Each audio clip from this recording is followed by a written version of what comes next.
Have you ever seen fields marked CC and BCC when you're filling out an email? Have you ever thought about what CC and BCC are actually used for or what they mean? Well, CC used to stand for carbon copy, but honestly, fewer and fewer people in the workforce these days even know or remember what carbon paper is. So we've updated the meaning to be courtesy copy, which actually is probably a little more accurate anyway.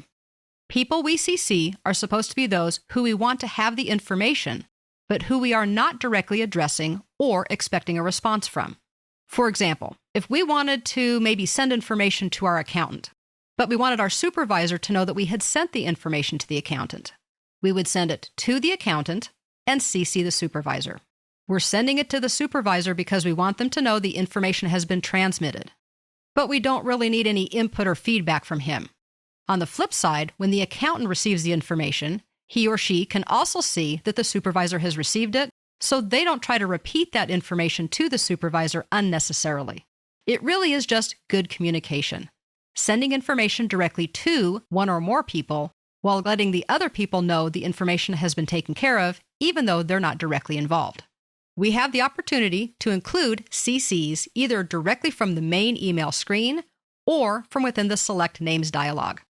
To add something to a CC field, we would simply select it, and then we can click or tap on CC. Now comes the dreaded BCC field. BCC stands for blind courtesy copy. It's blind because names that we put here are not seen by the other recipients. Now, it's kind of hard to come up with a positive reason why we would BCC someone. But let's say maybe that we're having an issue with a coworker. We want to communicate with that coworker, but find it's probably also a good idea to let our supervisor know what's going on. By BCCing our supervisor, they will receive the message, but our coworker won't know they received it. And therefore, we're hopefully preventing further inflaming whatever our issue is with the coworker. To give a more positive example, I often BCC people's supervisors when I'm sending them a thank you message. For example, if somebody provided really good service, I want to thank them for that via email. But I also want to let their supervisor know. Maybe asking, well, what's wrong with CCing the supervisor? Well, sometimes when the people we work with directly know that we've given a compliment and we've given it to their supervisor as well, they sometimes feel uncomfortable. So by simply BCCing the supervisor, we're able to let them know how good of a job their employee or coworker is doing, but without complicating our relationship either. When we're using any of these fields, if we ever realize that we don't want something, we can simply select it by clicking and dragging, and then press the delete or the backspace key to get rid of it.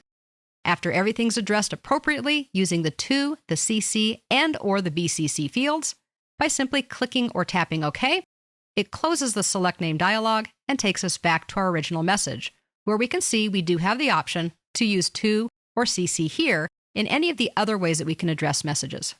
If you're looking for the BCC field, don't panic. You don't have to open up the Select Name dialog to use it. If we want to always display the BCC field, we can simply click or tap the Options tab in the ribbon and enable the BCC field here. Now we'll always show up on all of our future email messages. I know that many people wonder what those little initials stand for, even though they may use them a lot, and some just don't really know how to use them at all. So hopefully now we all do understand and know how to use the email addresses in the to, the CC, and the BCC fields in Outlook.